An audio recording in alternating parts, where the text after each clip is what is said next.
भाई हमने जो लास्ट क्लास में पढ़ा था ना, हमें पढ़ना है classification. Classification of colloid. Colloid का मतलब कोलाइडल सॉल्यूशन।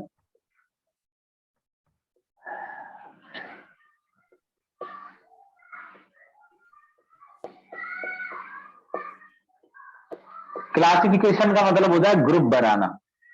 हम ये बताएंगे कि अलग अलग टाइप के कोलाइडल सॉल्यूशन होते हैं। देखो, पहले एक चीज समझो इस टॉपिक को समझने के लिए। अगर मैं आपका क्लासिफिकेशन करता हूं, किसी एक बच्चे का माइक खुला हुआ है शायद, अंश शर्मा। अगर मैं आपका क्लासिफिकेशन करता हूं, यानी आपको क्लासेज में डिवाइड करता हूं, सिमिलर और डिफरेंट की। तो क्लासिफिकेशन करने के कई तरीके हैं। जैसे कौन किस एरिया में रहता है, इससे क्लासिफिकेशन हो सकता है। कौन किस एकेडमी में पढ़ता है, इससे क्लासिफिकेशन हो सकता है। किसकी कास्ट क्या है, इससे क्लासिफिकेशन हो सकता है। रिलीजन के अकॉर्डिंग क्लासिफिकेशन हो सकता है। हाइट के अकॉर्डिंग, स्किन कलर के अकॉर्डिंग, कई तरीके हैं जिनसे क्लासिफिकेशन हो सकता है। ऐसे ही कोलाइड भी अलग अलग टाइप, कोलाइडल सॉल्यूशन जो होते हैं वो अलग अलग टाइप के होते हैं। पर ये डिपेंड करता है कि आप टाइप कर किसके बेसिस पर रहे हैं। जैसे पिछला जो हमने पढ़ा था लास्ट क्लास में, वो ये था कि क्लासिफिकेशन, भाई ध्यान से सुनना, यहीं से ये चैप्टर है ही यहां से। अब जो टॉपिक आएंगे, classification based on type of dispersed phase, यानी कि सोल्यूट, एंड डिस्पर्जन मीडियम। यानी हम इस बेसिस पर क्लासिफिकेशन करेंगे कि डिस्पर्ज फेज और डिस्पर्जन मीडियम का क्या टाइप है। जो डिस्पर्ज फेज होता है उसे सोल्यूट की तरह लेना है, और जो डिस्पर्जन मीडियम है उसे सॉल्वेंट की तरह। आपका डिस्पर्ज फेज सॉलिड हो सकता है, आपने हो सकता है सॉलिड को सॉलिड में डाला हो। आप हो सकता है कि आपने लिक्विड को सॉलिड में डाला हो, तो उल्टा हो गया। हो सकता है आपने अपने सॉलिड को लिक्विड में डाला हो, यानी अलग अलग हो गए ना ये, क्योंकि इनमें डिस्पर्ज फेज और डिस्पर्जन मीडियम अलग अलग है। ये जो कोलाइडल सॉल्यूशन है ये सॉलिड सॉलिड से बना है, ये कोलाइडल सॉल्यूशन सॉलिड लिक्विड से बना है। तो ये सॉलिड लिक्विड की कैटेगरी हो गई, ये सॉलिड सॉलिड। तो हमने ये कहा है कि भाई ये अलग टाइप का कोलाइडल सॉल्यूशन है, ये अलग टाइप का। तो ये टाइप है, ये किस बेसिस पर बनाया जा रहा है। इस बेसिस पर कि सोल्यूट और सॉल्वेंट के पार्टिकल्स का मीडियम क्या है, मतलब स्टेट क्या है।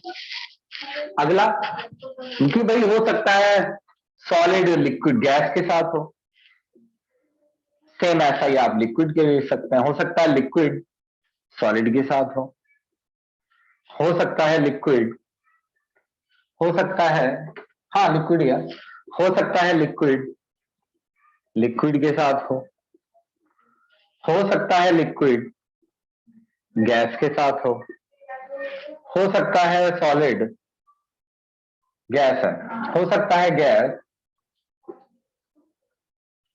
सॉलिड के साथ हो सकता है गैस लिक्विड के साथ हो। तो भाई जिन जिन में जैसे बहुत सारे, अभी ये भी समझ लेना, बहुत सारे कोलाइडल सॉल्यूशन, 1000 कोलाइडल सॉल्यूशन खड़े हैं मेरे सामने। अब मैं कह रहा हूं हाँ भाई, जो सॉलिड सॉलिड है वो इधर आ जाओ, है ना। जो सॉलिड सॉलिड मतलब जिन्हें सॉलिड में सॉलिड घोल के बनाया गया हो, तुम इधर आओ।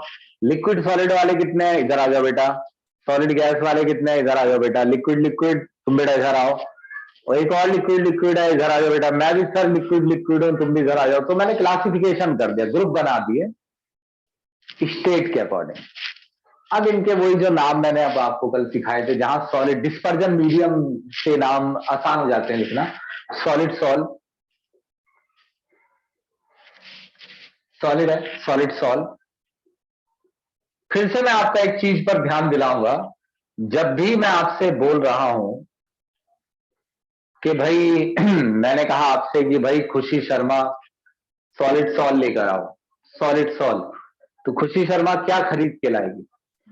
उसको मालूम होना चाहिए कि सॉलिड सॉल सर मांग रहे हैं, तो सर एक कोलाइडियल, सबसे पहला सेंटेंस उसका होना चाहिए कि सर एक कोलाइडियल सॉल्यूशन मांग रहे हैं, और ऐसा कोलाइडियल सॉल्यूशन मांग रहे हैं जिसका डिस्पर्जन मीडियम सॉलिड है। डिस्पर्ज फेज उसका कुछ भी हो सकता है, लिक्विड, गैस, सॉलिड, मगर डिस्पर्जन मीडियम सॉलिड है। जब मैं कहता हूं खुशी से कि जाओ सॉल खरीद के लाओ, तो खुशी को पता होना चाहिए कि सॉल खरीदने का मतलब है ऐसा कोलाइडियल सॉल्यूशन खरीद के जान लाना है जिसमें लिक्विड हो सॉलिड के अंदर, सॉलिड हो लिक्विड के अंदर। जब मैं बोलता हूं कि इमल्शन खरीद के लाओ, जाओ खुशी इमल्शन लेके आओ, तो खुशी को मालूम होना चाहिए कि सर कोलाइडियल सॉल्यूशन मांग रहे हैं, और डिटेल में कि खुशी को मालूम होना चाहिए कि सर एक ऐसा मिक्सचर मांग रहे हैं जिसमें एक लिक्विड के अंदर ऐसा लिक्विड घुला है, जो लिक्विड ऐसे दिखा रहा है कि वो होमोजीनियसली घुला है, मगर एक्चुअली में वो हिट्रोजीनियसली घुला है। वही देखो, अगर लिक्विड में ऐसा सॉलिड लेकर आ जाती है खुशी जो सॉलिड पूरी तरह घुल गया है होमोजीनियसली, तो फिर वो सॉल्यूशन ले आइए। मैंने मांगा है सॉल, सॉल लेकर आइए, तो सॉलिड के जो पार्टिकल हैं वो लगने चाहिए होमोजीनियसली घुले हैं, लेकिन होने चाहिए हिट्रोजीनियस। यानी जो पार्टिकल्स हैं जितने भी डिस्पर्ज फेज के, उनका साइज 1 नैनोमीटर से, ये ज्यादा इंपॉर्टेंट है, 1 से 1000 के बीच होना चाहिए। इस बीच जैसे ही पार्टिकल्स का साइज होगा, अपने आप मिक्सचर में जो कैरेक्टर होंगे वो कोलाइडियल सॉल्यूशन के आ जाएंगे। दूसरा बहुत इंपॉर्टेंट है, वो भी क्लासिफिकेशन है, लेकिन वो क्लासिफिकेशन अलग टाइप से है। जैसे वही 1000 बच्चे खड़े हैं, अब मैं उनसे कह रहा हूं कि चलो भाई एरिया के अकॉर्डिंग आ जाओ, चलो भाई दुर्गापुरी चौक पे कितने रहते हैं, तुम रहते हो, चलो, तो अलग अलग तरीके से क्लासिफिकेशन किया जा सकता है। स्क्रीनशॉट लो।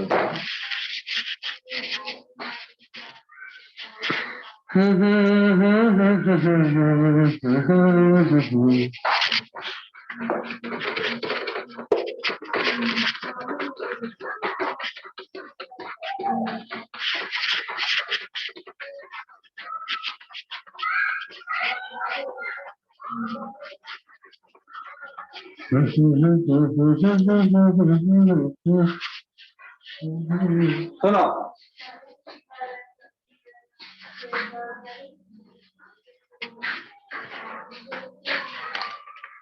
टिश्यू पेपर से करते हैं, थोड़ा सा काला काला सा।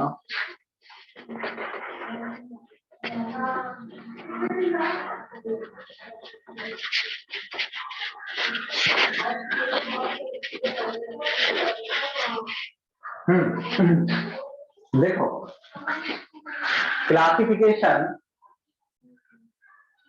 इसकी हेडिंग तो मेरे देखनी पड़ेगी, वैसे मैं लिख दूंगा, थोड़ी मैच से नहीं करेगी। क्लासिफिकेशन बेस्ड ऑन, अरे किताब कौन खोले भैया, लो मैं लिख दूं। Classification based on interaction between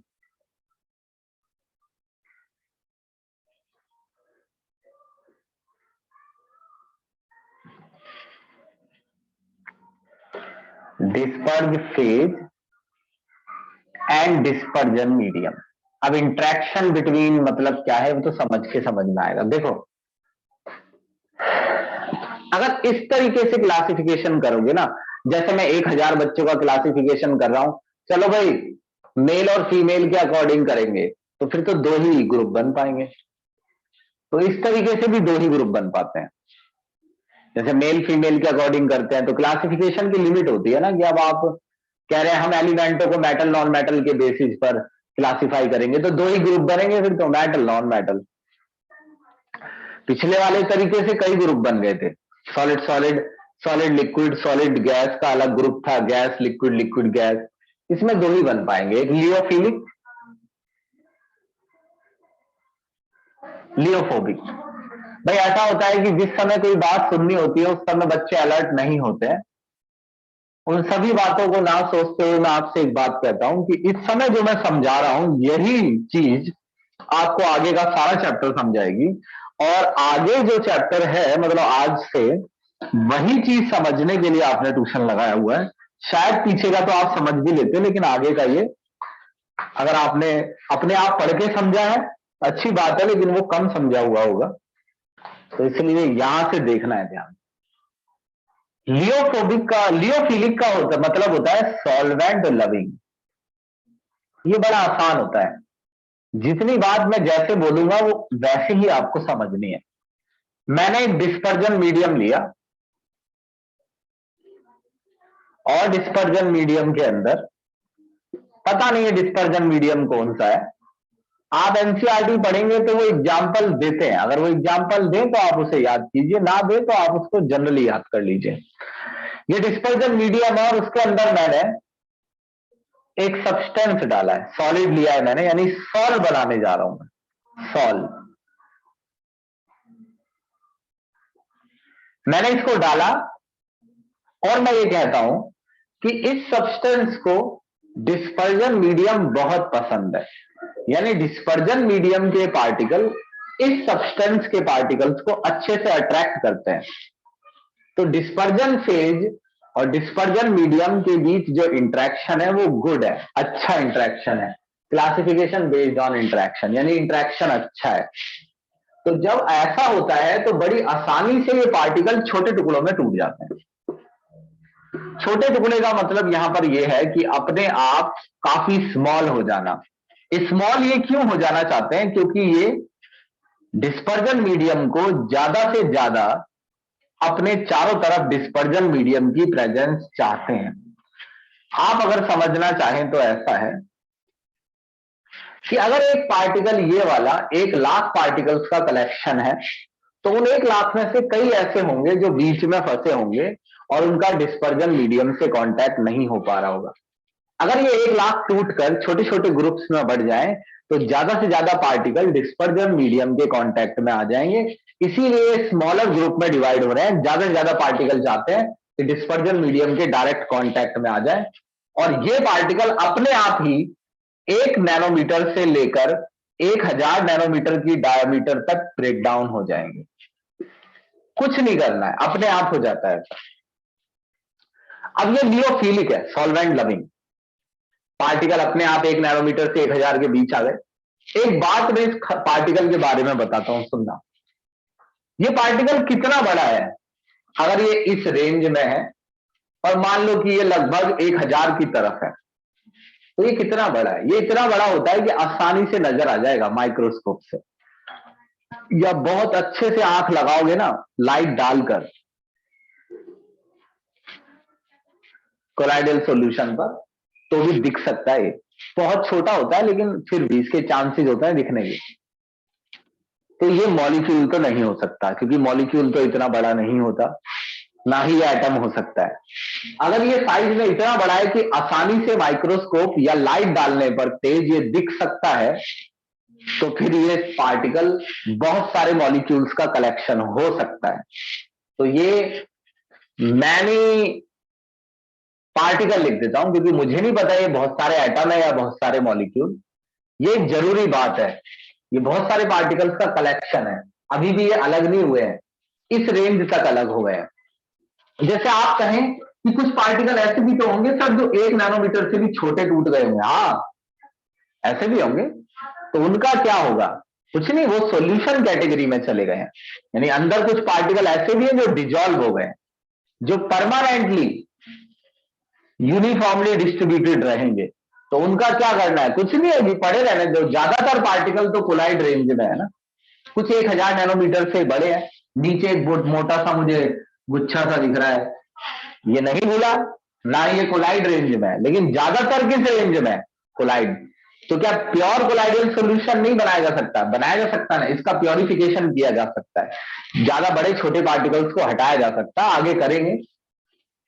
ये बहुत जरूरी है। लियोफोबिक, लियोफोबिक है सॉल्वेंट हीटिंग। जब आपके डिस्पर्ज फेज को, एक बार मैं स्क्रीन पे देख लूं, जब आपके डिस्पर्स्ड फेज को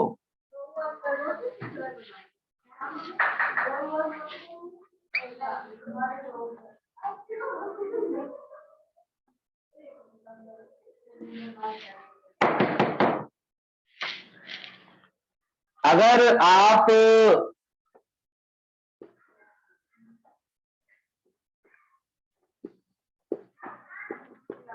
ऐसा डिस्पर्जन मीडियम लिए बैठे हैं जिसमें आपने एक सब्सटेंस डाला और इस सब्सटेंस का इस डिस्पर्जन मीडियम से कोई इंटरेक्शन नहीं है, तो होगा ये कि जब ये अंदर जाएगा तो ये मोटे मोटे गुच्छों में बदल जाएगा।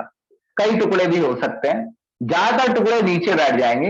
ये पार्टिकल 1000 नैनोमीटर से बहुत बड़े हैं, ये सस्पेंशन से भी बड़े हैं। ये एक्चुअली में पीपीटी है।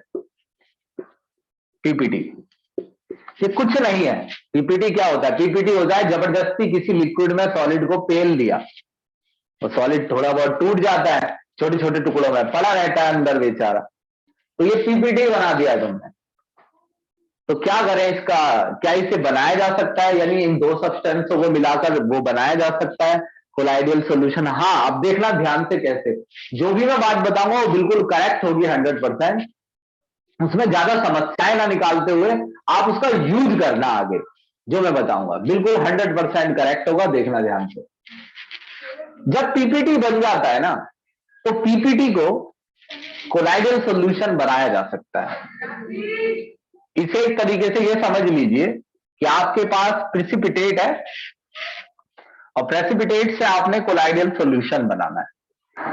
यानी आपके पार्टिकल, आपका मेन एम क्या है?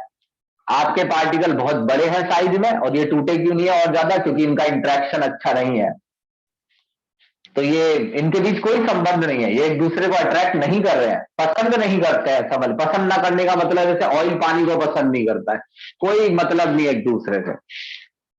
तो ये जो प्रेसिपिटेट है ये कोलाइडल सॉल्यूशन में बदला जा सकता है। बस तरीका एक है कि पार्टिकल्स को छोटा करना है, छोटा करके इन्हें कोलाइडल रेंज में लाना है।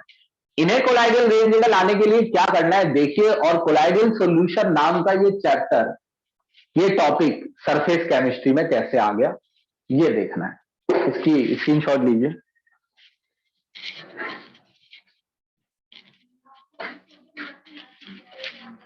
तो कैसे ये प्रेसिपिटेट, यानी ये कैसे बनेगा, ये सिखाऊंगा मैं।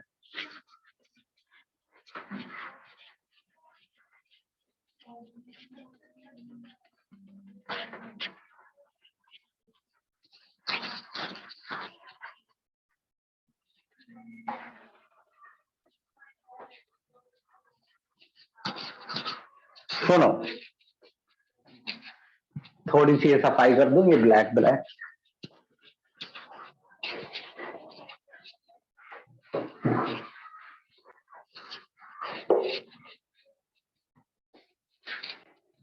सुनो,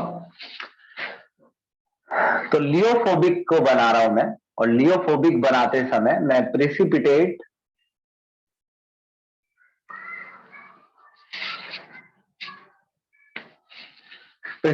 को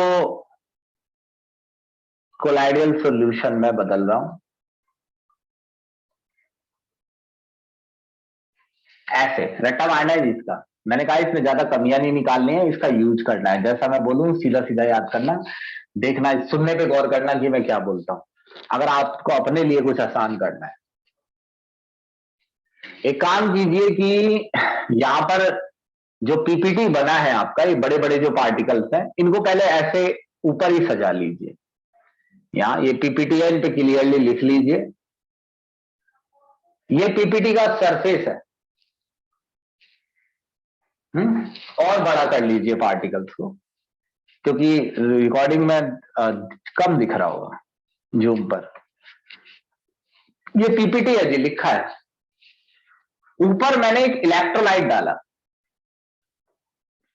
इलेक्ट्रोलाइट का मतलब होता है एक ऐसा सब्सटेंस। अब देखो यहाँ कोई एग्जाम्पल नहीं है, अभी एग्जाम्पल आया ही नहीं है, आज एग्जाम्पल कुछ आएंगे आगे। सिर्फ समझ, जैसे ये पीपीटी किस चीज का है यहाँ नहीं लिखा है, इलेक्ट्रोलाइट कौन सा है ये नहीं लिखा है, पहले प्रोसेस समझ लो। ये क्या है, मतलब ये पीपीटी किस चीज का है, वो तो एक बात की बात है। पीपीटी तो फिर किसी भी चीज का हो, आपको समझ में आना ही आना है। ये इलेक्ट्रोलाइट है, यानी पीपीटी में इलेक्ट्रोलाइट डालने से कोलाइडल सॉल्यूशन बन सकता है। कैसे? इलेक्ट्रोलाइट दो पार्ट्स में टूटेगा अंदर जाके, प्लस और माइनस, कैटायन और एनायन। अरे NaCl है जैसे, कैटायन और एनायन, इनमें से एक ही, या तो कैटायन या एनायन अंदर डाला है मैंने इलेक्ट्रोलाइट, सुन लो ध्यान से, अंदर डाल दिया है। अंदर डाल के इलेक्ट्रोलाइट दो पार्ट्स में टूटेगा, कैटायन एनायन। लेकिन कैटायन और एनायन में से एक ही कोलाइडल सॉल्यूशन के सरफेस पर, क्योंकि चैप्टर का नाम सरफेस केमिस्ट्री है तो कोलाइडल सॉल्यूशन का सरफेस पकड़ लीजिए, इनमें से एक ही कोलाइडल सॉल्यूशन के सरफेस पर अटैच होगा। जैसे मान लीजिए प्लस, प्लस वाले को कोलाइडल सॉल्यूशन अपने सरफेस पर अटैच कर लेता है। ये भी क्या कोलाइडल सॉल्यूशन ने माइनस वाले को अटैच नहीं किया? हमने तो पढ़ा था कि भाई ये सबको अटैच कर लेते हैं, किया ना, वो हुआ नहीं अटैच, वो उसकी गलती है। सरफेस ने थोड़ी मना किया था, प्लस बुलाया थोड़ी था प्लस को, माइनस के बस की नहीं थी, या माइनस को यहाँ अट्रैक्शन फील नहीं हुआ, प्लस को हुआ। ये फिगर देखिए, कोलाइडल पीपीटी के सरफेस पर इलेक्ट्रोलाइट है।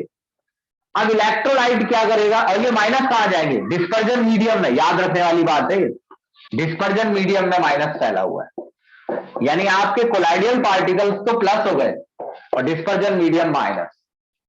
खराब कर दिया मैंने फिगर, कुछ माइनस कम कर लो, खराब हो गया ये।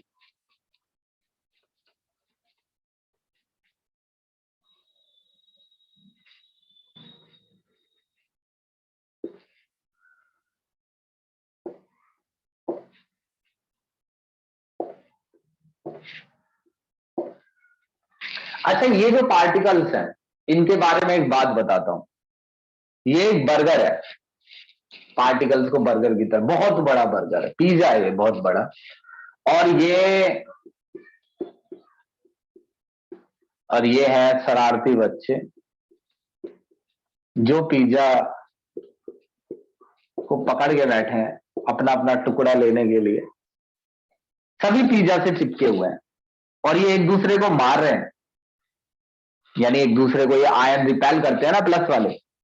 सोचो अगर ये बच्चे हैं और ये एक दूसरे को मार रहे हैं, एक दूसरे को मार रहे हैं और एक हाथ से पकड़ रखा है पिज्जा, यानी एक दूसरे से तो दूर जाना चाहते हैं और पिज्जा को पकड़े रहना चाहते हैं। तो ऐसे में तो पिज्जा के टुकड़े हो जाएंगे। और इसकी क्या, और इसका रिजल्ट क्या हो सकता है कि हम उसके तो पास जाना चाहते हैं पिज्जा के, तो मैं अपना पिज्जा लेके निकल जाऊं ना यहां से। तो ये जो पीपीटी है, इससे तो ये चिपके रहना चाहते हैं और एक दूसरे को आयन आयन रिपेल कर रहे हैं, तो इसके टुकड़े हो जाएंगे पीपीटी के छोटे। प्लस अभी थोड़े छोटे हुए हैं, प्लस जब पीपीटी छोटा हो जाता है ना, तो याद रखिए पार्टिकल थोड़ा स्ट्रांग हो जाता है छोटा होके, उसे तोड़ना थोड़ा मुश्किल हो जाता है। लेकिन अगर अभी भी ये पार्टिकल इतना कमजोर है कि ये रिपल्सन इसे ब्रेक करने में कामयाब हुआ, तो ये और छोटा हो जाएगा। कुल मिलाकर रिजल्ट ये होगा कि ये छोटा होते होते इतना छोटा हो जाएगा कि ये कोलाइडियल रेंज में आ जाए। फिर वही सवाल, क्या इसे पता है कि कोलाइडियल रेंज में जाना है? ज्यादातर कोलाइडियल रेंज में आ जाएंगे, और कोलाइडियल रेंज लंबी होती है 1 से 1000 के बीच। कुछ 1000 से ऊपर भी जा सकते हैं क्या, यानी ये पार्टिकल जो है वो 1000 से ऊपर हो जाए। पहले मैं इसका फिगर बना दूं। टीपीटी जो है, ये पार्टिकल जो है ये टूटेंगे, और ये टूटेंगे तो इनके हालात ऐसे हो जाएंगे, छोटे हो जाएंगे ये पार्टिकल। और छोटे होके मतलब ये अचानक से छोटे नहीं हुए हैं, पहले और टूटे होंगे फिर और टूटे होंगे, समझ गए आप, मेरे को पता है, मैं जानता हूं तुम्हें 2 सालों से।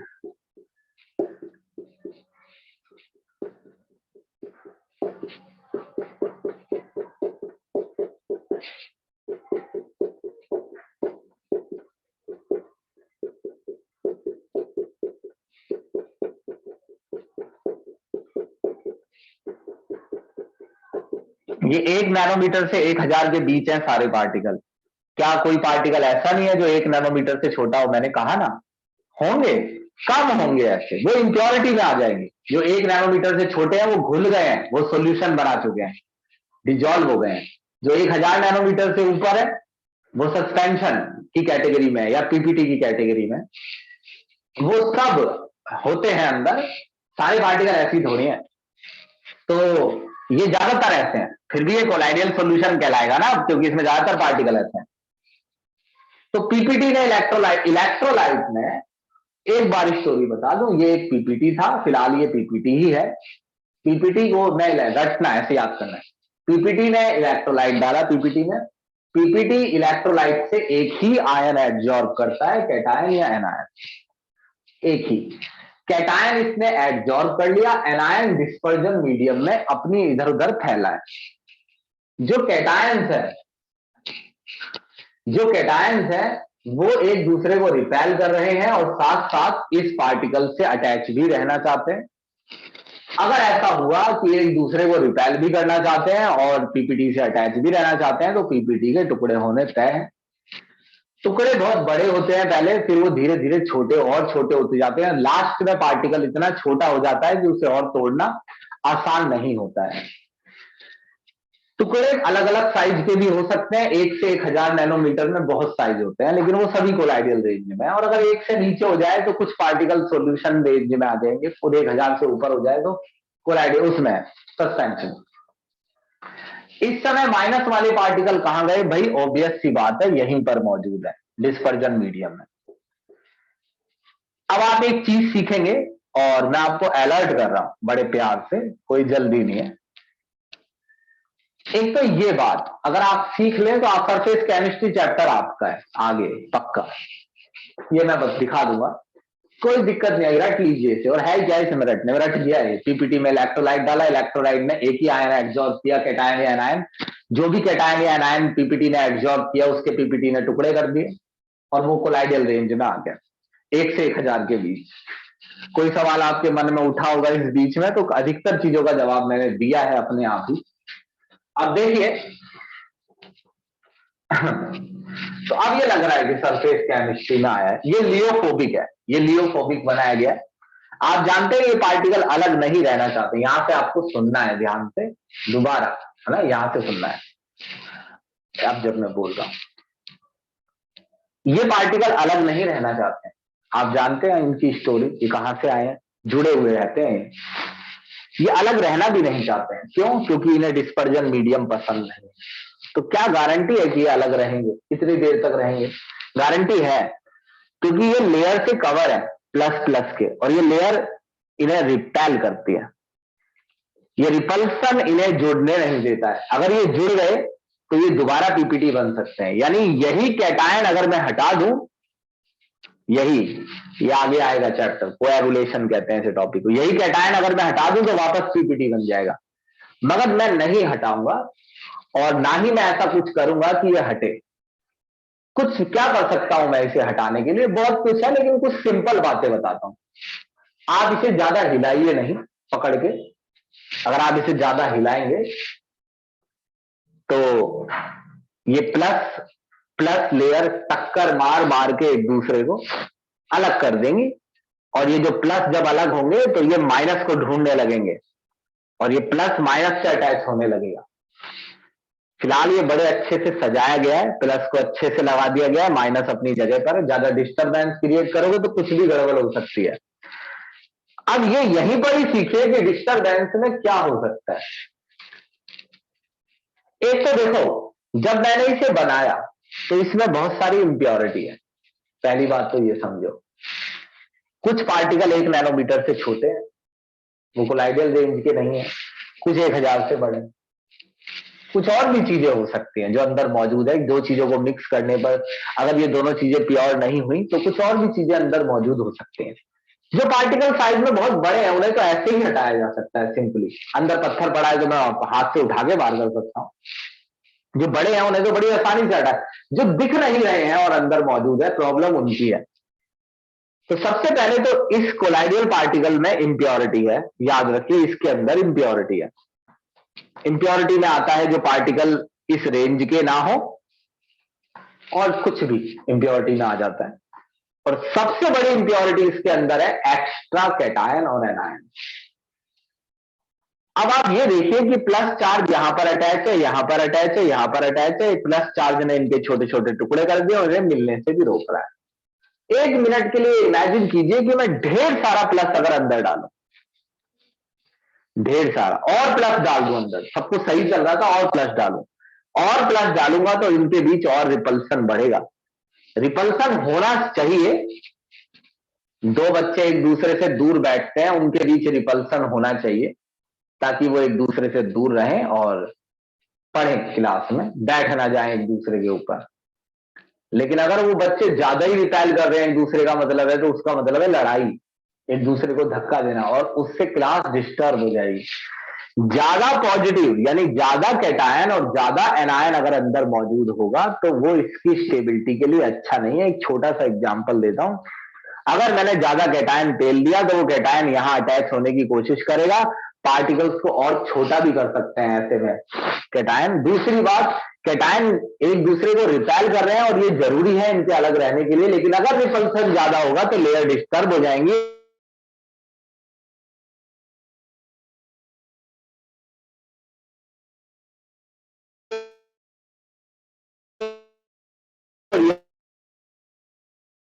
आपको जितना ज्यादा कैटायन अंदर डालोगे तो ज्यादा कैटायन डालने से कैटायन इसके और छोटे टुकड़े भी कर सकता है, डिस्पर्ज फेज से अटैच होके एक्स्ट्रा कैटायन, और ज्यादा कैटायन ज्यादा रिपल्सन क्रिएट करेगा। ज्यादा रिपल्सन से लेयर फिर से डिस्टर्ब हो सकती है और कैटायन और एनायन आपस में जुड़ने लगेंगे, और इससे आपकी लेयर अगर डिस्टर्ब हो गई तो ये पार्टिकल आपस में चिपक जाएंगे।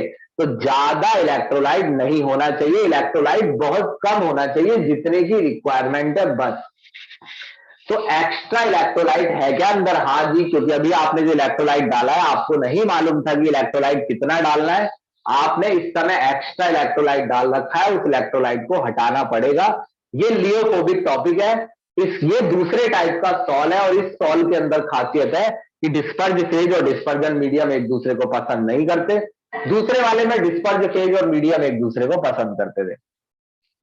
जो दूसरे वाला पहले वाला था लियोफिलिक, उसे कभी भी बनाया जा सकता है, कभी भी बिगाड़ा जा सकता है। इसको अगर आपने बिगाड़ दिया तो ये आपके लिए वेस्ट है, आपको इसे कूड़े में फेंकना पड़ेगा। उसके बाद आपको नए सिरे से फिर सब कुछ करना पड़ेगा। ऐसा नहीं कि आपने इसको बिगाड़ दिया तो दोबारा से ये पीपीटी बन गया तो आपने दोबारा से इलेक्ट्रोलाइट डाला है तो आप कुछ नहीं होगा। अगर ये बिगड़ गया तो इसमें बहुत कुछ मेहनत करनी पड़ेगी, अब इसे फेंकना पड़ेगा।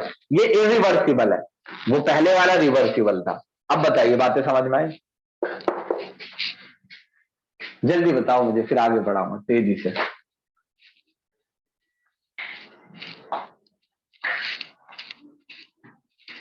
हम्म,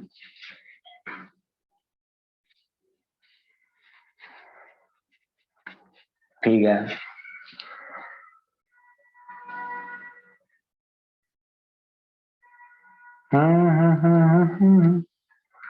ठीक है, सुनो अब आगे, स्क्रीनशॉट लो इसका।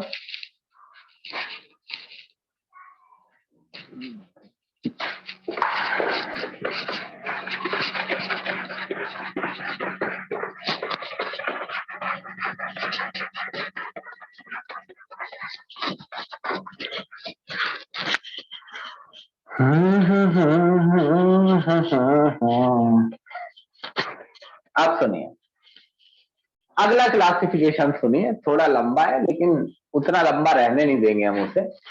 याद रखना, आपको हो सकता है कि ऐसा दिखे कि ये टॉपिक इतना बड़ा है या मैंने कितनी देर में समझाया है, लेकिन आप उसे पढ़ के देखिए, मैंने सब कुछ बताया होगा, इवन ज्यादा ही।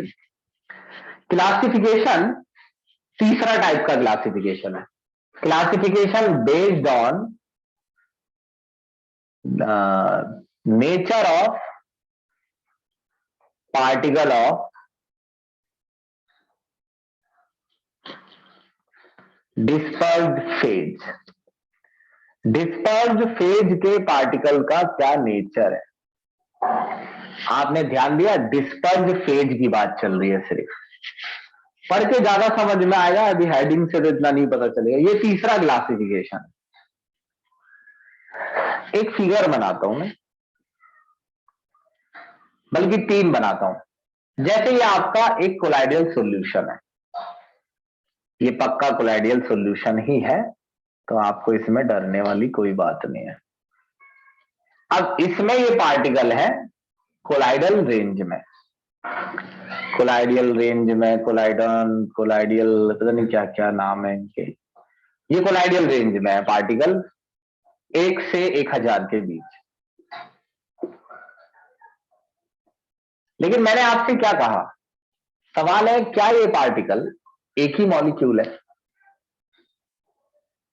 ये पार्टिकल इतना बड़ा तो नहीं होता है जितना दिख रहा है, ये तो कंचे जितने बड़े दिख रहे हैं। पार्टिकल बहुत छोटे होते हैं, ये मुश्किल से नजर आते हैं, लेकिन नजर आ जाते हैं इनमें से कुछ। ये पक्का है कि ये जो कोलाइडियल रेंज है ना, ये जो साइज है, ये मॉलिक्यूल से बहुत बड़ा है, मॉलिक्यूल्स के साइज में। ये एक अकेला पार्टिकल नहीं हो सकता। अगर आपका ये पार्टिकल कलेक्शन ऑफ एटम्स है, यानी बहुत सारे एटम्स हैं जो जुड़े हुए हैं, कलेक्शन ऑफ मॉलिक्यूल्स है जो आपस में जुड़े हैं, या एटम और मॉलिक्यूल आपस में जुड़े हैं, तो अगर ये कलेक्शन है तो इसे कहते हैं मल्टी मॉलिक्यूलर कोलॉइड, यानी बहुत सारे मॉलिक्यूल्स के आपस में जुड़ने से बना। तो यहां जो डिस्पर्ज फेज का नेचर है, वो नेचर ये है कि डिस्पर्ज फेज का पार्टिकल कई मॉलिक्यूल्स के मिलकर जुड़ने से बना है। ऐसा नहीं हो सकता कि एक ही पार्टिकल हो, ऐसा भी हो सकता है। कभी कभार ऐसा होता है कि जो आपका कोलाइडियल पार्टिकल है वो एक ही मॉलिक्यूल होता है, सिंगल मॉलिक्यूल। तो ऐसा इतने बड़े मॉलिक्यूल होते हैं क्या? हाँ, मैन मेड मॉलिक्यूल होते हैं, कुछ नेचुरल होते हैं, कुछ मैन मेड। नेचुरल में कई आते हैं, जैसे प्रोटीन। प्रोटीन के मॉलिक्यूल बहुत बड़े होते हैं, क्योंकि प्रोटीन जो है वो पॉलीमर होता है। पॉलीमर का मतलब होता है बहुत सारे एटम एक चेन में जुड़े हुए होते हैं। याद कीजिए, जैसे डीएनए, आरएनए जैसे मॉलिक्यूल है ना, बहुत बड़े बड़े मॉलिक्यूल, जिनका ये नहीं पता होता कि इसमें कितने एटम है, कुछ फिक्स नहीं होता, बड़े बड़े मॉलिक्यूल। एटीपी, बायोलॉजी से याद कर लीजिए कि बहुत सारे बड़े बड़े मॉलिक्यूल, पॉलीमर।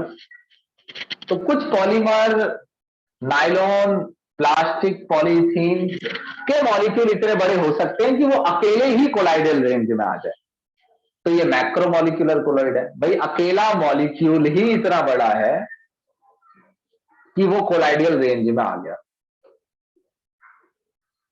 अब अगर आपका ये पार्टिकल, तीसरा टाइप समझना पड़ेगा, बोर्ड दोबारा भरना पड़ेगा। तीसरा जो टाइप है उसे कहते हैं एसोसिएटेड कोलॉइड। इसका क्या मतलब है एसोसिएटेड का, ये समझना पड़ेगा। एसोसिएटेड कोलॉइड, और ये समझना बड़ा आसान है, चिंता मत कीजिए, आप सिर्फ सुनेंगे सुनेंगे तो ही समझ आ जाएगा। एसोसिएटेड कोलॉइड ये समझाऊंगा मैं। मैक्रो और मल्टी समझ में आ गया होगा आपको, ये एसोसिएटेड है। नहीं आया तो आप पूछ लेंगे 15 सेकंड में, वरना आप स्क्रीनशॉट लेंगे और आगे चलेंगे।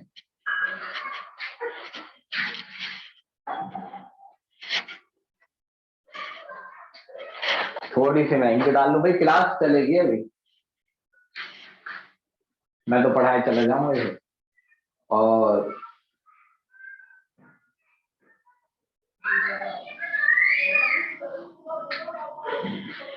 सुनना,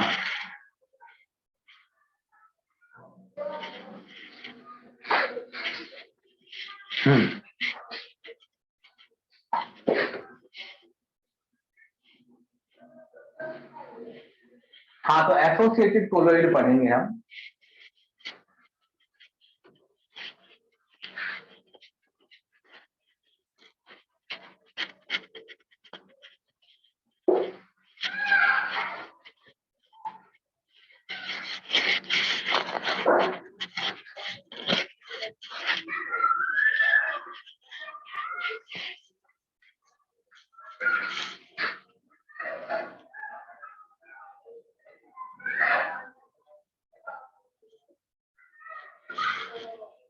बहुत ही जल्दी मैं इसको समझा रहा हूं, ये 10th क्लास का टॉपिक है। देखो, आपने साबुन देखा है? एसोसिएटेड कोलॉइड बनने के लिए बस इतना जरूरी है कि आपके पास वाटर हो प्लस वाटर में थोड़ा सा ऑयली सब्सटेंस हो, यानी जो जिसे मैल कहते हैं, गंदगी पानी में, या कपड़ा हो, कपड़े में पानी हो, पानी मतलब कपड़े के ऊपर है, तो पानी के साथ ऑयली सब्सटेंस मौजूद हो। तो अगर पानी के साथ, अभी कहाँ चला गया, अगर पानी के साथ ऑयली सब्सटेंस मौजूद है और आप अगर सॉप उस पर रगड़ दें या सॉप का इस्तेमाल करें तो एसोसिएटेड कोलॉइड बन सकता है।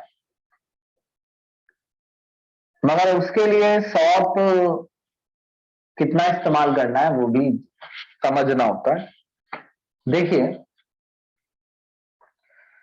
समझ लीजिए एक कपड़े पर पानी है और आपने कपड़े के ऊपर ऑयल को, साबुन को रगड़ दिया।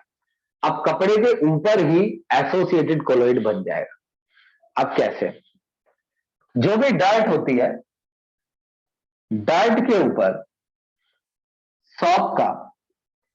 सॉप मॉलिक्यूल का दो पार्ट होते हैं इसके। भाई ये तो मालूम ही है सबको, किसी नहीं मालूम है 10वीं में कि सॉप मॉलिक्यूल के दो पार्ट होते हैं? नहीं भी मालूम है तो लिख देता हूं।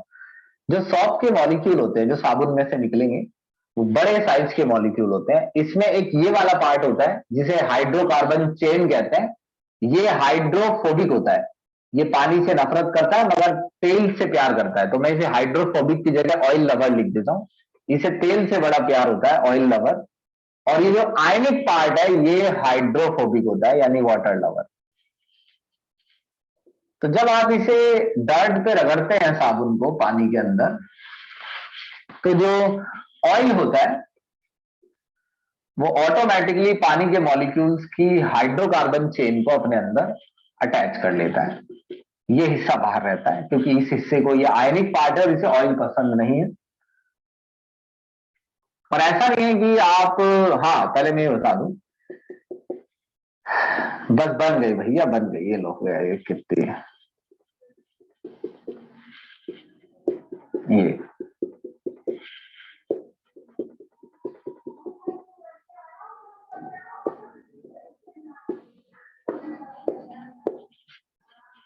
तो इसे स्ट्रक्चर को मिसाइल कहते हैं, तुमने सुना होगा। ये दरअसल एक ऐसा पार्टिकल है जिसकी रेंज 1 नैनोमीटर से 1000 के बीच हो सकती है। और अगर ये पानी में बन गए तो ये समझ लीजिए पानी में कोलाइडियल पार्टिकल की तरह काम करेंगे। वही यानी कि साबुन और पानी का ये जो मिक्सचर है, जो झाग जैसा दिखता है, वो भी एक कोलाइडियल सॉल्यूशन है जिसमें मिसाइल नाम की स्ट्रक्चर 1 नैनोमीटर से 1000 नैनोमीटर के बीच में आ सकती है। दो छोटी छोटी बात है, एक CMC, critical missile concentration. Critical missile concentration का मतलब है मिसाइल थोड़ा बहुत साबुन रगड़ने से नहीं बनती है। आपको एक मिनिमम अमाउंट मिसाइल बनाने के लिए सॉप के मॉलिक्यूल्स की चाहिए। अगर शब्द क्रिटिकल लिखा हुआ है, क्रिटिकल मिसाइल कंसंट्रेशन, क्रिटिकल का मतलब होता है कि मिसाइल ठीक से तभी बनती है जब साबुन के मॉलिक्यूल्स की कंसंट्रेशन एक लेवल तक हो, ना उससे ऊपर हो ना उससे ज्यादा। पेपर में अक्सर आता है what is CMC. CMC critical missile concentration है, वो कंसंट्रेशन जिसके नीचे और ऊपर अगर आपने सॉफ्ट मॉलिक्यूल्स का इस्तेमाल किया तो मिसाइल ढंग से नहीं बनती है या बनेगी ही नहीं। एक होता है क्राफ्ट टेम्परेचर।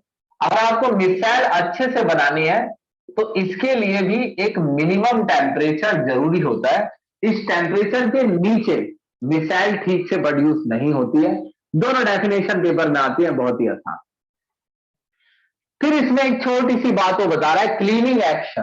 क्लीनिंग एक्शन का मतलब कि ये साबुन सफाई कैसे करता है। भाई सफाई ऐसे करता है कि अगर मैं पानी मारूंगा तो पानी मारने से पानी को ये पार्ट पसंद करता है। अगर मैं पानी ऐसे डालता हूं तो पानी बहेगा, पानी में काइनेटिक एनर्जी, और ये पानी का जो ड्रॉप है, वाटर का ड्रॉप, ये बह के आगे जाएगा, नाली की तरफ जा रहा है हंसता हंसता। अब ये वाटर का ड्रॉप अगर नाली की तरफ जाएगा तो जब ये सॉफ्ट मॉलिक्यूल के ऊपर से बहता हुआ जाएगा तो सॉफ्ट मॉलिक्यूल का ये वाला पार्ट आयनिक साबुन के वाटर के मॉलिक्यूल को पकड़ के रखता है। अब वाटर का मॉलिक्यूल जहां भी जाएगा ये पार्ट उसके साथ खिंचता हुआ जाएगा, ये अगर ये पार्ट खिंचते हुए जाएंगे तो साबुन की चेन खिंचती हुई जाएगी, चेन खिंचती हुई जाएगी तो ऑयल भी खिंचकर वहां से हटकर बहकर किसी नाली में या दूसरी जगह चला जाएगा। अब अगर मेरे पास एसोसिएटेड कोलॉइड है तो इसका मतलब फिगर ऐसा होना चाहिए जैसे मेरे पास ये डिस्पर्जन मीडियम है और इसमें ये बहुत सारी छोटी छोटी मिसाइल मेरे पास मौजूद है और यही मिसाइल का साइज कोलॉइड रेंज में है, लेकिन इनका नाम एसोसिएटेड क्यों है? ऐसा क्यों नहीं है कि मल्टी मॉलिक्यूलर हो जाए, कई मॉलिक्यूल आपस में अटैच होके एक पार्टिकल बना रहे हैं ना, साबुन के कई मॉलिक्यूल। भाई ये आपस में अटैच नहीं है। अगर ये आपस में अटैच होते साबुन के मॉलिक्यूल तो ये मल्टी मॉलिक्यूलर होता। साबुन के मॉलिक्यूल ऑयल से एसोसिएट है, ये और ये आपस में नहीं जुड़े हैं, बल्कि ये दोनों एसोसिएट है ऑयल के मॉलिक्यूल के थ्रू। यानी कई मॉलिक्यूल आपस में सिर्फ इसलिए जुड़े हैं क्योंकि उन्हें ऑयल से जुड़ना है, तो इसे इसलिए मल्टी नहीं एसोसिएटेड कोलॉइड कहते हैं। जल्दी बताओ समझ में आया एसोसिएटेड कोलॉइड? फिर आगे समझाने मुझे एक चीज और।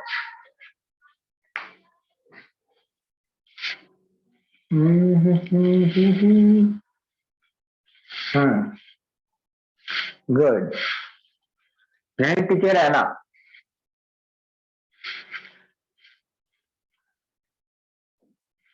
सुनो अब मेरी बात। प्रिपरेशन ऑफ कोलॉइड पढ़ेंगे जी, बिल्कुल भी कठिन नहीं है, आप देखते जाइए। अभी तक हमने कोलॉइड बनाया नहीं है, हम टाइप्स ऑफ कोलॉइड पढ़ रहे हैं। अब हम प्रिपरेशन ऑफ कोलॉइड पढ़ेंगे, ज्यादा देर नहीं लगेगी, 10-15 मिनट में समझ में आ जाएगा और फिर आपको भी अच्छा लगेगा सोने में।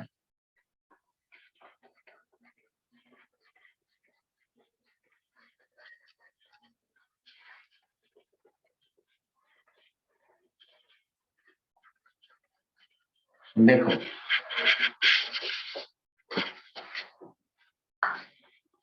शुरुआत में 3 मेथड लिखे हुए हैं प्रिपरेशन के।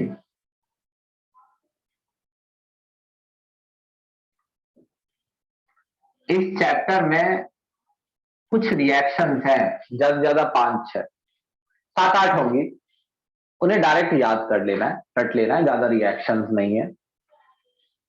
कोलॉइड बनाने का तरीका केमिकल रिएक्शन भी होती है। जब आप इन केमिकल रिएक्शंस को चैप्टर में देखेंगे तो ये थोड़ी मीनिंगलेस लगती है, लेकिन ये मीनिंगलेस नहीं है। जैसे आपने आर्सेनिक ऑक्साइड लिया और इसमें H2S गैस पास की, तो ऐसा करने से जो सल्फर है वो O की जगह ले लेगा और O सल्फर की, तो ये बनेगा AH2S3 प्लस H2O। H2O आपका डिस्पर्जन मीडियम बन जाएगा, AH2O3 डिस्पर्ज फेज, और ये है सॉलिड, और ये आपका तैयार हो गया सॉल्ट। अब ये मीनिंगफुल लगता है, कितना आसान लगता है कि भाई इन दोनों को मिलाया तो ये आर्सेनिक सल्फाइड को बना, आर्सेनिक सल्फाइड का सॉल है। अगर आर्सेनिक सल्फाइड का सॉल बनाना है तो उसके लिए सिंपल तरीका है। दुनिया में जितने भी सॉल है उन सभी को नहीं बनाना है केमिकल रिएक्शन से, क्योंकि पता नहीं कितने सॉल है। तो फिर ये रिएक्शन पढ़ाने का बेनिफिट सिर्फ इतना है कि आपको दिखाया जा रहा है कि केमिकल रिएक्शन कैसे आसानी से कोलाइडल सॉल्यूशन तैयार कर सकते हैं। बस आपको ये पता हो कि आखिर मिलाना किसे। जैसे सल्फर डाइऑक्साइड और H2S को अगर मिलाओ तो सारा सल्फर अकेला हो जाएगा, अलग सल्फर अलग, बैलेंस कर लो, चलो इसे 2 लगा लो, यहां 3 सल्फर, और ऑक्सीजन और हाइड्रोजन मिल जाएंगे, फिर से H2O बनेगा। अब ये सल्फर का सॉल है, ये सॉलिड सल्फर, ये डिस्पर्जन मीडियम है लिक्विड, और ये डिस्पर्ज फेज है solid. Solid disperse phase liquid dispersion medium में प्रेजेंट है। ये सल्फर सॉल्ट बनाने का तरीका है। अब यानी कि आप कोई सीधा तरीका इस्तेमाल नहीं कर रहे हैं, देख रहे हैं आप ऐसा नहीं कर रहे हैं कि पानी में सल्फर मिला रहे हैं। ये समझिए, सल्फर के सॉल्ट को ऐसे भी बनाया जा सकता है कि पानी में सल्फर मिलाया जाए, बल्कि हम क्या कर रहे हैं कि इसे बनाने के लिए केमिकल रिएक्शन का इस्तेमाल कर रहे हैं। इसलिए इसका नाम ये पड़ा है कि कोलॉइड को केमिकल रिएक्शन से बनाया जाए। अब आप पानी में अगर सल्फर डायरेक्ट मिला देंगे तो वो केमिकल रिएक्शन से थोड़ी बन रहा है, वो फिजिकल चेंज से बन रहा है। अब यहां देखिए, आपने 2 अलग सब्सटेंस लिए थे और वो 2 अलग सब्सटेंस में बदल गए, यानी एक तो केमिकल रिएक्शन हुई और ऊपर से जो प्रोडक्ट है वो एक कोलाइडल सॉल्यूशन है। वहीं अगर आपने गोल्ड क्लोराइड लिया, HCHO, आपको पता है HCHO क्या होता है, मेरा सर नहीं खाना, और H2O, अगर इन तीनों को मिलाया तो बनता है गोल्ड HCOOH प्लस HCl। ये दोनों डिस्पर्जन मीडियम बनाते हैं और उसमें गोल्ड डिस्पर्ज फेज की तरह अटैच रहता है। यानी ऐसा नहीं है कि हमने पहले मार्केट से ये खरीदा फिर सोना खरीदा और दोनों को मिलाया, बल्कि हमने क्या किया, तीन अलग सब्सटेंस लिए, उन्होंने मिलकर एक केमिकल रिएक्शन की और उस केमिकल रिएक्शन का रिजल्ट था गोल्ड का सॉल्ट। ऐसे ही अगर आपने FeCl3 लिया और उसमें भी मिलाया H2O तो इसका रिजल्ट होता है FeOH3। FeOH3 तो बनाएगा आपका सॉल्ट और साथ में मौजूद है HCl डिस्पर्जन मीडियम के तौर पर, और FeOH3 मौजूद है डिस्पर्ज फेज के तौर पर। ये चार रिएक्शन देखो मैंने कितनी आसानी से लिखे हैं, ऐसे ही लिखी जा सकते हैं अगर ये याद हो, इनसे डरना नहीं, अच्छे से याद कर लेना। दूसरा सुनो, ये तो आपका केमिकल रिएक्शन से चार तरीके के सॉल्ट बनाना सिखाया है। एक होता है ब्रिज आर या इलेक्ट्रिकल डिसइंटीग्रेशन मेथड। सुनना बहुत आसान है, इलेक्ट्रिकल डिसइंटीग्रेशन मेथड। हाँ, इलेक्ट्रिकल डिसइंटीग्रेशन मेथड क्या करना है इसमें, ये कंटेनर है मजबूत, काफी हैवी, इसमें मैंने गोल्ड की इलेक्ट्रोड डाली। अगर आपको कोलाइडल सॉल्यूशन गोल्ड का बनाना है तो इलेक्ट्रोड गोल्ड की बनानी है, प्लैटिनम का बनाना है तो प्लैटिनम की इलेक्ट्रोड, सिल्वर का बनाना है तो सिल्वर की इलेक्ट्रोड। ये मेटल्स के लिए इस्तेमाल होता है, मेटल्स का कोलाइडल सॉल्यूशन बनाने के लिए। ऐसा नहीं कि किसी का भी कोलाइडल सॉल्यूशन बनेगा इससे, ऐसा नहीं है, मेटल का कोलाइडल सॉल्यूशन, क्योंकि मेटल ही ऐसी प्लेट बना सकता है और इसमें करंट भी पास करना है तो वो मेटल की ही प्लेट होनी चाहिए। जिस मेटल की आप ये प्लेट बनाएंगे उसी का सॉल्व बन जाएगा। यहां क्या है, डिस्पर्जन मीडियम, जो कि बहुत ही ठंडा है, एक्सट्रीमली कोल्ड। एक्सट्रीमली कोल्ड का बहुत ही आम मीनिंग है, आप इसे करंट पास करेंगे, हैवी करंट। आप अगर करंट पास करेंगे मेटल के अंदर तो मेटल हीट होने लगेगा और हीट होने से जो एटम्स हैं वो झड़ के नीचे गिरने लगेंगे। लेकिन एटम बहुत छोटे होते हैं और ये पार्टिकल डिस्पर्जन मीडियम में अगर एटम घुल गए तो ये एटम थोड़ी ना कोलाइडल रेंज में आएंगे। लेकिन जैसे ये नीचे हॉट होकर अलग हो जाते हैं, ये गर्म होकर प्लेट से अलग हो जाते हैं, अलग तो हो जाते हैं लेकिन अलग होते ही किसमें गए, एक्सट्रीमली कोल्ड इन्वायरमेंट में, और कोल्ड इन्वायरमेंट इन्हें फिर चिपका देता है। भाई अलग क्यों है, ये हीट की वजह से, हीट की वजह से पार्टिकल अलग होते हैं, और ठंडा कर दोगे तो फिर जुड़ जाएंगे। तो जैसे ही ये हीट होकर अलग होते हैं एटम, तो एक्सट्रीमली कोल्ड डिस्पर्जन मीडियम इन्हें फिर से कलेक्ट कर देता है। और ये जो गुच्छा है अब, ये 1 नैनोमीटर से 1000 नैनोमीटर के बीच का हो सकता है। ये बात समझ में आई, बताई आई कि नहीं आई, इलेक्ट्रिकल डिसइंटीग्रेशन मेथड, ये बात एक बार बता दो।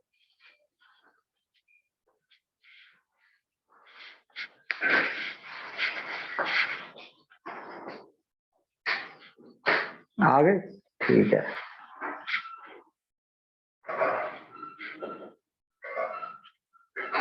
गुच्छे को क्या बोल, अरे गुच्छा तो कोलाइडल पार्टिकल हो गया ना। अब जैसे गोल्ड लिया तुमने तो वो गोल्ड का कोलाइडल पार्टिकल हो गया, अब वो सॉल्व बन गया आपका। डिस्पर्जन मीडियम लिया होगा आपने कुछ जिसमें गोल्ड डिजोल्व रह सके, मतलब प्रेजेंट रह सके, और ये पार्टिकल बन गया कोलाइडल। 1 से 1000 लिख दिया ना मैंने। हाँ, मेटल लिया है, उसके एटम्स का कलेक्शन है ना। देखो ये तो साफ साफ दिख रहा है जो मैं बोल रहा हूं। मैंने बोला ये मेटल लिया, ये उस मेटल के एटम है। एटम अलग क्यों हुए, हीट की वजह से एटम अलग हो गए। लेकिन जब एटम अलग हुए तो एटम गए कहां, एक्सट्रीमली कोल्ड डिस्पर्जन मीडियम में। यानी मेटल अलग हुए थे ठंडे होकर, गर्म होने से मेटल अलग हुए। गर्म क्यों हुए, हैवी करंट से। हैवी करंट ने मेटल को गर्म किया, एटम अलग हो गए। एटम अलग हो गए, फिर ठंडे हो गए, ठंडे होते ही वो फिर जुड़ गए। और जुड़ने पर ये पार्टिकल किस रेंज में जुड़ जाते हैं? 1 से 1000 नैनोमीटर के बीच। उससे कम नहीं जुड़ते, उससे कम जुड़ने के चांसेस कम होते हैं, और 1000 नैनोमीटर से जो बड़े साइज के होने के चांसेस भी कम होते हैं। ज्यादातर पार्टिकल 1 से 1000 के बीच जुड़ जाते हैं। चलो स्क्रीनशॉट लो इसका।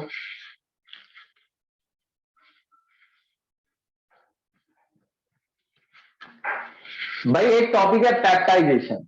क्या है पेप्टाइजेशन? भी यही कोलोइडल सॉल्यूशन बना, प्रिपरेशन ऑफ कोलोइड है ना, यही लिख देता हूं। तीसरा है पेप्टाइजेशन, यही लिख देता हूं। जाओ, पेप्टाइजेशन को बहुत ढंग से पढ़ना है, बहुत ही मेहनत लगेगी इसमें।